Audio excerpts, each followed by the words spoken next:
I didn't expect I didn't know when I'd get another Grammy nomination. I didn't even know that it had been that long since I put a record out. Country music has always had a way of telling life stories of heartbreak, joy, and everything in between. But behind the melodies and memories are the legends who shaped the sound of a generation and quietly left us without many even realizing it. In this video, we're remembering 21 country music legends whose deaths may have gone under the radar, but deserve to be celebrated. Number 1, Tommy Cash. Tommy Cash was an American country music singer and the younger brother of the famous Johnny Cash. He was born on April 5, 1940, in Dyess, Arkansas. He showed an interest in music early on and started his first band while he was still in high school. After graduating, he joined the U.S. Army, where he worked as a disc jockey for the Armed Forces Radio Network. Once he left the Army, Tommy began performing with well-known country artist Hank Williams Jr. His big break came in 1965 when he got a record deal with Musicor Records. A year later, he signed with United Artists Records and came close to reaching the country top 40 in 1968 with the song The Sounds of Goodbye.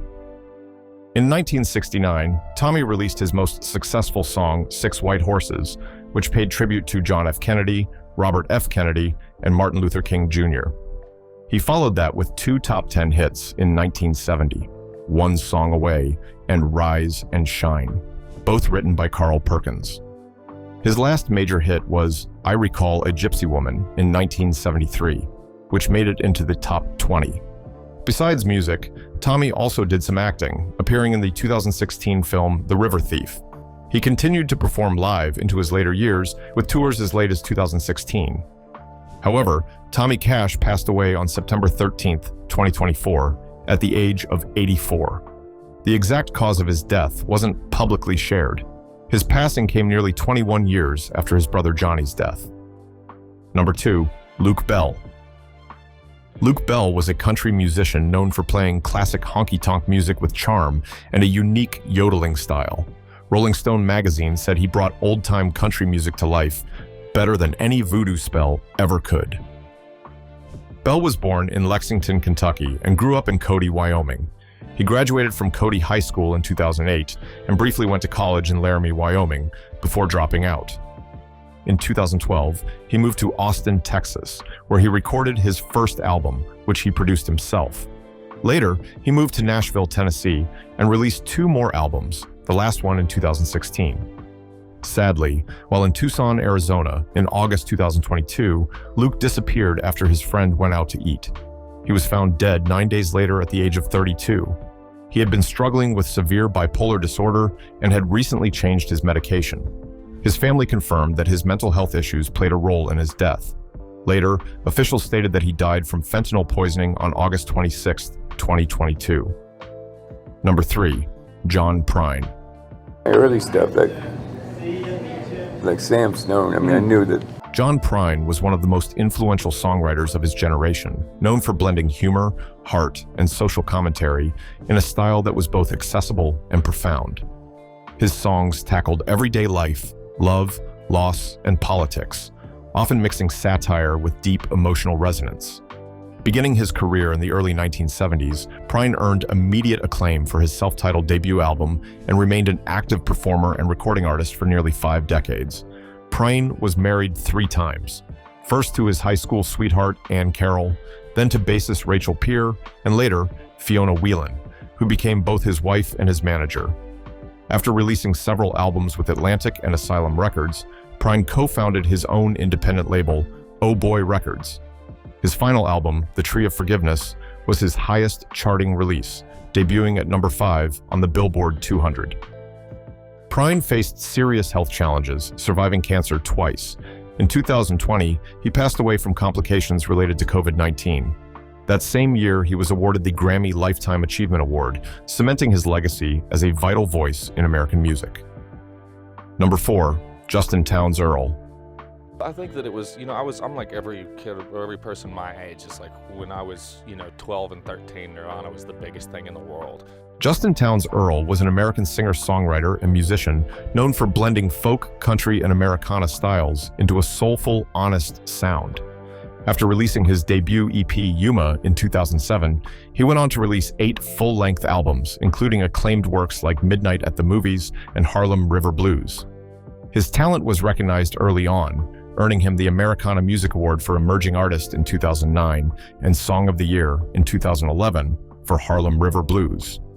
Born in South Nashville, Tennessee, Justin was the son of acclaimed alternative country musician Steve Earle, who named him after his own musical hero, Townes Van Zandt. Justin's upbringing was marked by turbulence. His father left early in his life, but returned after getting sober in 1994. Justin, however, struggled with addiction from an early age, beginning substance use at just 12. Despite these challenges, he carved out his own place in music, distinct from his father's legacy. He married Jen Marie Maynard and had a daughter. Tragically, Justin Townes Earle died in 2020, at age 38, in Nashville from an accidental overdose, leaving behind a lasting legacy in modern Americana music. Number 5. Larry Collins. Born in Tulsa, Oklahoma, Lawrence Collins developed his fast and energetic playing style under the mentorship of legendary guitarist Joe Mathis. He became part of the band The Collins Kids, which rose to fame in the 50s with hits like Hop, Skip, and Jump, Beetlebug Bop, and Hoy Hoy. They became regular performers on the popular television show Town Hall Party and appeared on the Grand Ole Opry as well as Tex Ritter's Ranch Party. After the duo split in 1961, Collins continued to perform as a solo artist and made a significant impact as a songwriter. He co-wrote the hit Delta Dawn with Alex Harvey, which became a major success for several artists. He also co-wrote the country hit You're the Reason God Made Oklahoma with Sandy Pinkard. Collins reunited with his sister for rockabilly revival concerts in the 90s and continued performing together until Laurie's death in 2018. Known for playing a double-neck Most-Right guitar like his mentor Mathis, Lawrence Collins passed away from natural causes on January 5, 2024 in Santa Clarita, California at the age of 79. Number 6. Chad Morgan. Don't have time, I'm just that busy touring and, I've got no time for anything much. Chad Morgan was an Australian country music singer and guitarist, celebrated for his vaudeville-style comic songs and his instantly recognizable stage persona, marked by prominent teeth and a larrikin charm. Dubbed the Sheik of Scrubby Creek after his debut recording, Morgan became a beloved figure in Australian entertainment with a career that spanned more than 7 decades. Born in 1933, Morgan turned to music after a motorcycle accident in 1954 left him unable to perform physical labor. He launched a musical career that blended country, western, and folk with a unique brand of Aussie humor. Despite suffering a stroke at age 47, he continued performing and recording, becoming a fixture of Australia's musical landscape. Morgan married fellow singer Pam Mitchell, with whom he had 3 children. After their separation, he married Joni, remaining with her until her death in 2017. Morgan was candid about his earlier struggles with alcohol and tobacco, which he eventually gave up. His life was chronicled in the 2011 documentary I'm Not Dead Yet, and the 2022 biography Chad Morgan, 70 Years in the Making. After a farewell performance in April 2024, he died on January 1st, 2025, aged 91. Number 7. Kyle Jacobs. It still blows me away because I'm just a Yankee from Minnesota. Born in Bloomington, Minnesota, Kyle Jacobs became a staff writer for Curb Music in 2003, remaining with the company until his death.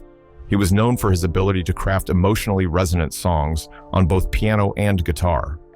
Among his biggest successes was co-writing Garth Brooks' single More Than a Memory, the first country song to debut at number 1 on the Billboard Country Singles chart. He also co-wrote Kimberly Locke's top 10 pop hit Eighth World Wonder. Jacobs' work was recorded by a wide range of artists, including Tim McGraw, Trace Adkins, Joe D. Messina, Kelly Pickler, Craig Morgan, Clay Walker, Kelly Clarkson, and Scotty McCreery. He frequently collaborated with other top-tier talents, such as Darius Rucker, Rachel Thibodeau, and Wynonna Judd. Jacobs married country singer Kelly Pickler, and the couple also starred in the CMT reality show I Love Kelly Pickler. Tragically, Kyle Jacobs died by a self-inflicted gunshot in 2023 at age 49 in Nashville, Tennessee. He is remembered for both his musical achievements and his impact on those around him. Number 8. Lulu Roman.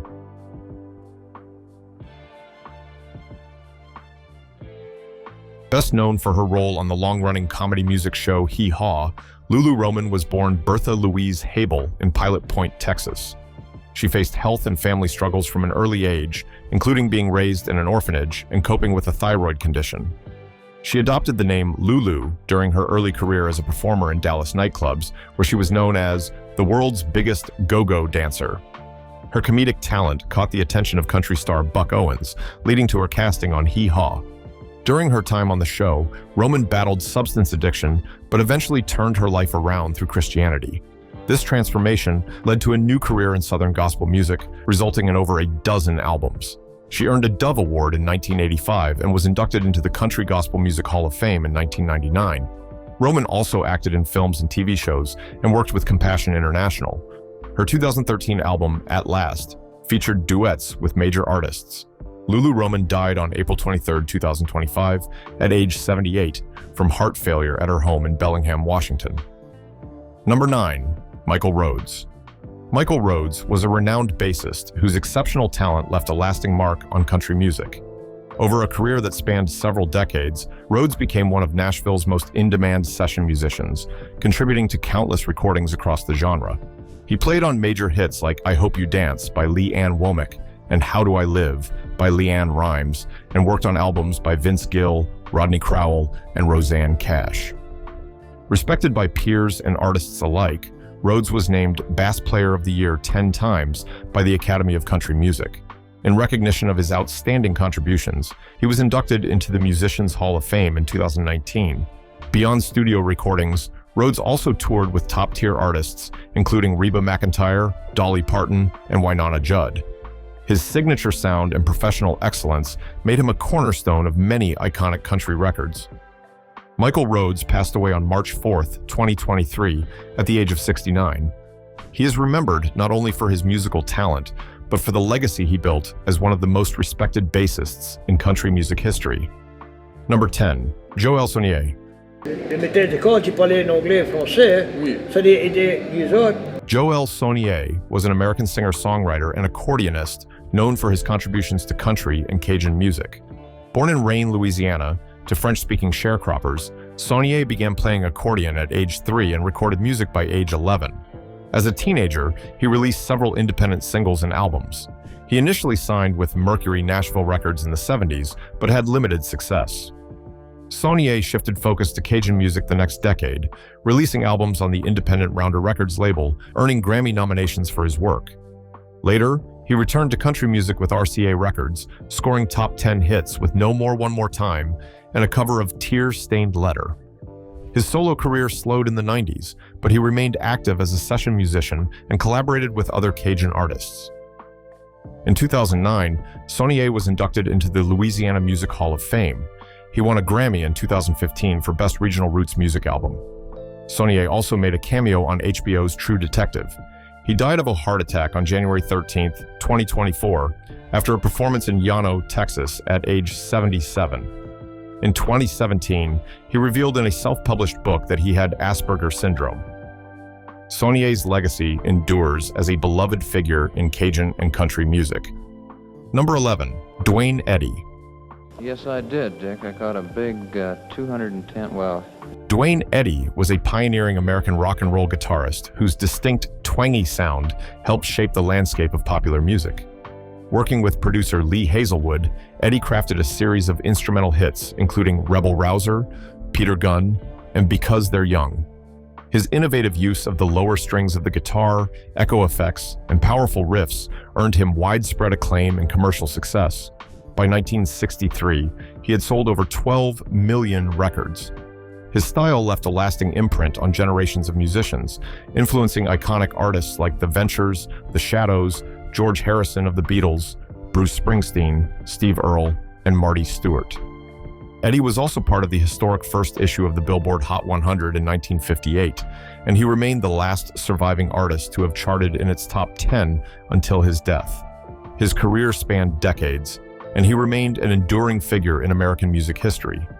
In his personal life, Eddy was married 3 times. However, he passed away from cancer on April 30th, 2024, in Franklin, Tennessee, just days after his 86th birthday. Number 12. Irv Woolsey.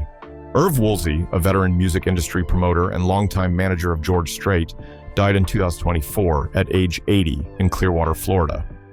Woolsey first met Strait in 1975 after hearing him perform in Texas. Recognizing his talent, Woolsey played a crucial role in launching Strait's career by pushing Nashville labels to give him a chance. Woolsey's persistence helped MCA Records release Strait's debut single, Unwound, which climbed to number 6 on the country charts. Despite pressure from Strait to adopt a more contemporary sound, Woolsey supported his artistic freedom, eventually leaving MCA in 1984 to manage Strait's career directly. Their close partnership helped shape one of the most enduring careers in country music history. Beyond Strait, Woolsey managed notable country artists like Dierks Bentley, Ronnie Millsap, Clay Walker, and Lee Ann Womack. He also supported emerging artists and founded the Irv Woolsey Company. Woolsey later returned to the nightlife business, opening bar franchises including Losers, Winners, and the Doghouse. However, he died on March 20th, 2024, in Clearwater, Florida. He was 80 years old and passed away after a series of medical complications following surgery in December. Number 13, Mark James. Mark James, born Francis Zambone, was a celebrated American songwriter best known for penning timeless hits that left a lasting impact on pop and country music. Born to an Italian-born contractor and a schoolteacher, James showed early musical promise, playing violin and accordion and conducting his high school orchestra. However, it wasn't until he picked up the guitar that he fully realized his passion for music. He began performing in Houston clubs and writing songs, eventually adopting the stage name Mark James after being advised that his birth name wouldn't suit the industry. A lifelong friend of B.J. Thomas, James gained national attention when Thomas recorded his song, Hooked on a Feeling.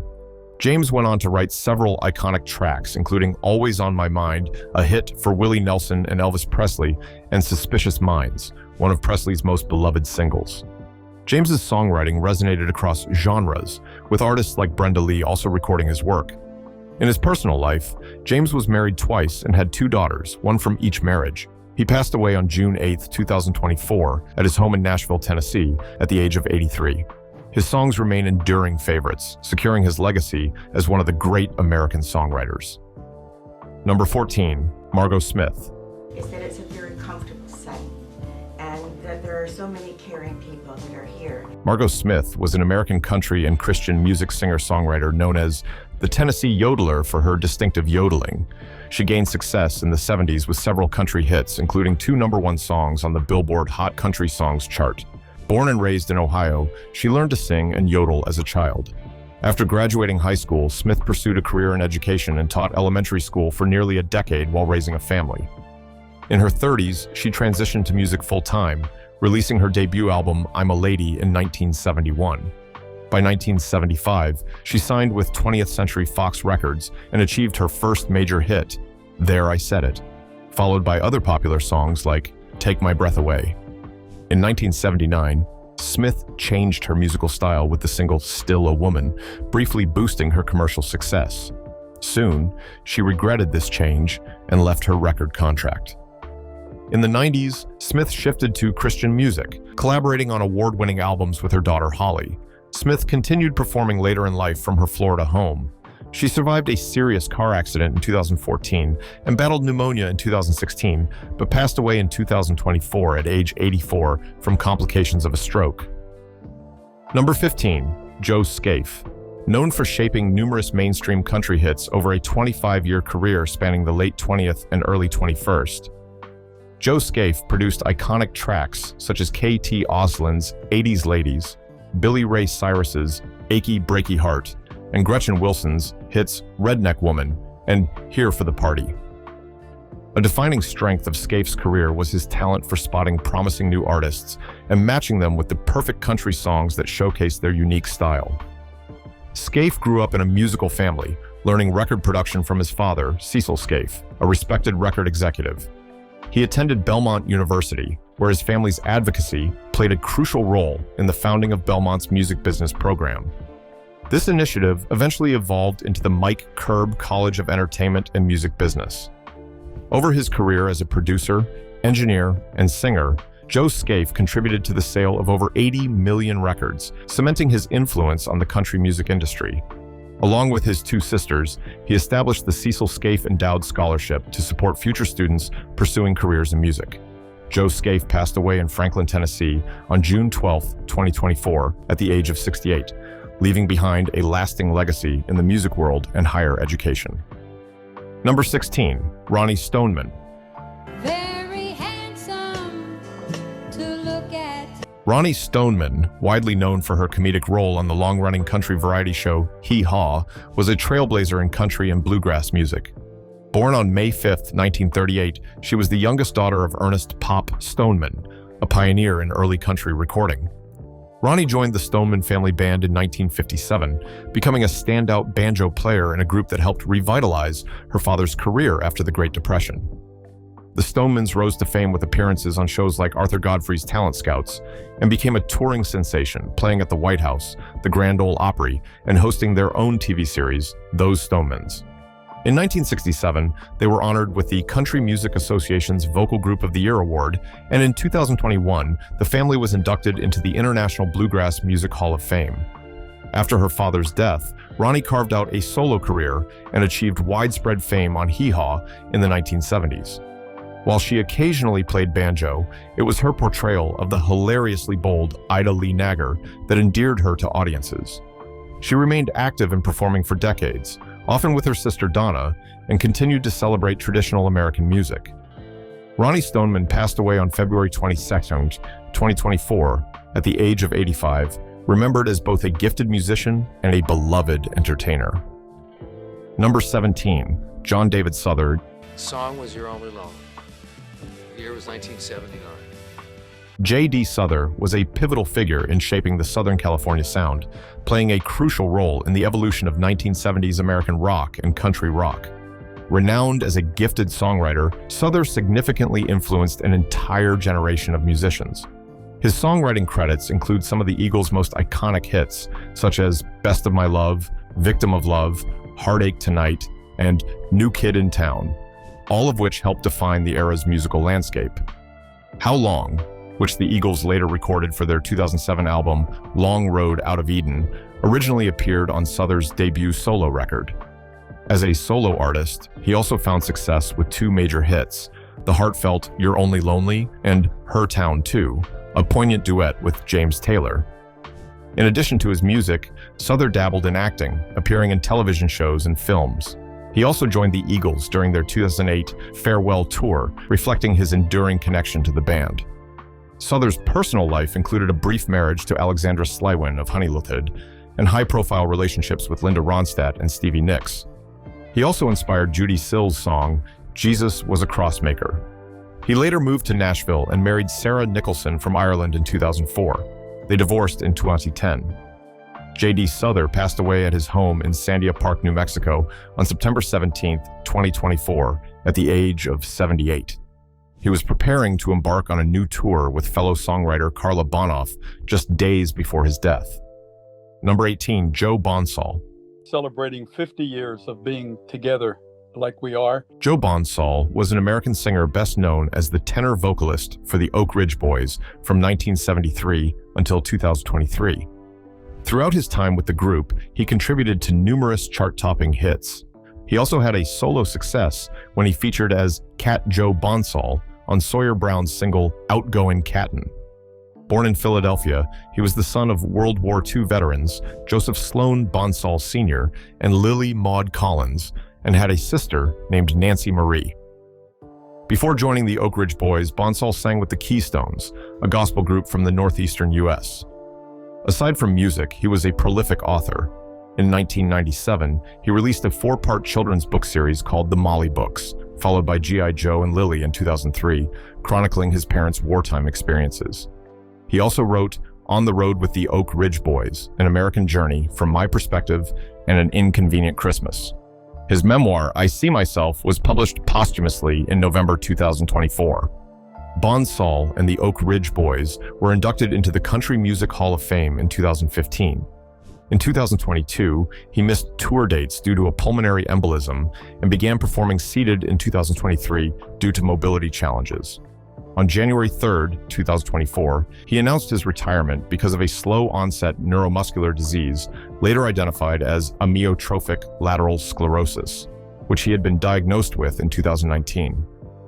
Joe Bonsall passed away from amyotrophic lateral sclerosis complications on July 9, 2024, in Hendersonville, Tennessee, at age 76. Number 19, Kris Kristofferson.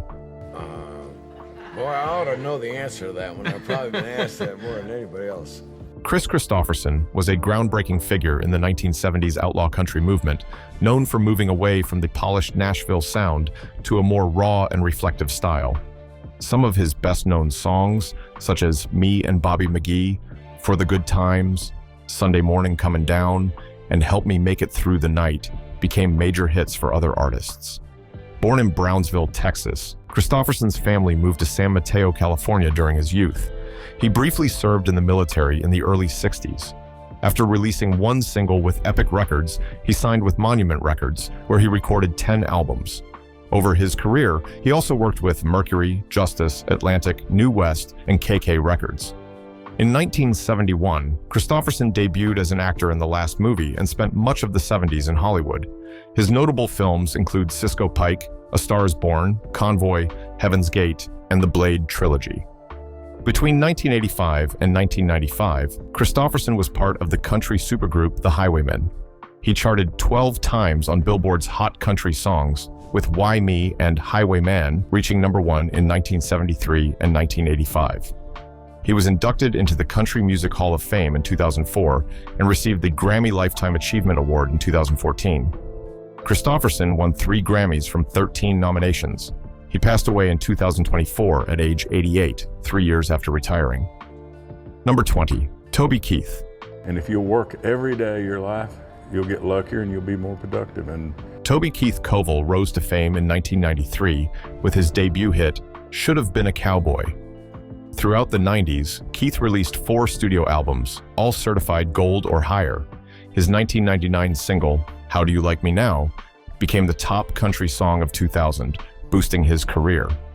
His next 3 albums each went quadruple platinum, producing multiple #1 hits. In 2005, Keith founded the label Show Dog Nashville, later Show Dog Universal Music. He also acted in films like Broken Bridges and Beer for My Horses, the latter inspired by his hit duet with Willie Nelson. Keith released 19 studio albums, 2 Christmas albums, and 5 compilations, selling over 40 million records worldwide. He charted 61 singles on Billboard's Hot Country Songs, with 20 #1s and 22 more top 10 hits. His longest-lasting #1 singles were Beer for My Horses and As Good as I Once Was. He earned 7 Grammy nominations and received the National Medal of Arts from President Trump in 2021. Toby Keith died of stomach cancer on February 5, 2024. Hours after his death, he was posthumously inducted into the Country Music Hall of Fame. Number 21, Wayland Holyfield. Wayland Holyfield was a celebrated American songwriter and influential figure in Nashville's songwriting community. Born in Mallettown, Arkansas, he graduated from the University of Arkansas with a marketing degree in 1965. Before entering the music world, he worked in sales and advertising. He and his wife Nancy raised 3 sons, Greg, Mark, and Lee. In 1972, Holyfield moved to Nashville to pursue songwriting, and by the next year, his first song was recorded. His breakthrough came with Redneck's White Sox and Blue Ribbon Beer, followed by his first solo #1 hit, You're My Best Friend, recorded by Don Williams. Holyfield's songs were performed by top country artists such as Reba McEntire, George Strait, and Tammy Wynette. Over his career, he wrote more than 40 top 10 hits and 14 #1 songs, including Could I Have This Dance and Some Broken Hearts Never Mend. In Arkansas, Holyfield is remembered for Arkansas, You Run Deep in Me, designated a state song. He performed it at President Clinton's 1993 inauguration. He was a longtime board member of the Nashville Songwriters Association and the first Nashville songwriter on ASCAP's board. His honors include a Grammy nomination, ASCAP Country Writer of the Year, and induction into both the Nashville Songwriters and Arkansas Entertainers Halls of Fame. Wayland Holyfield passed away at his Nashville home on May 6, 2024, at the age of 82. If you enjoyed this video, like and subscribe, and also click the next video shown on your screen.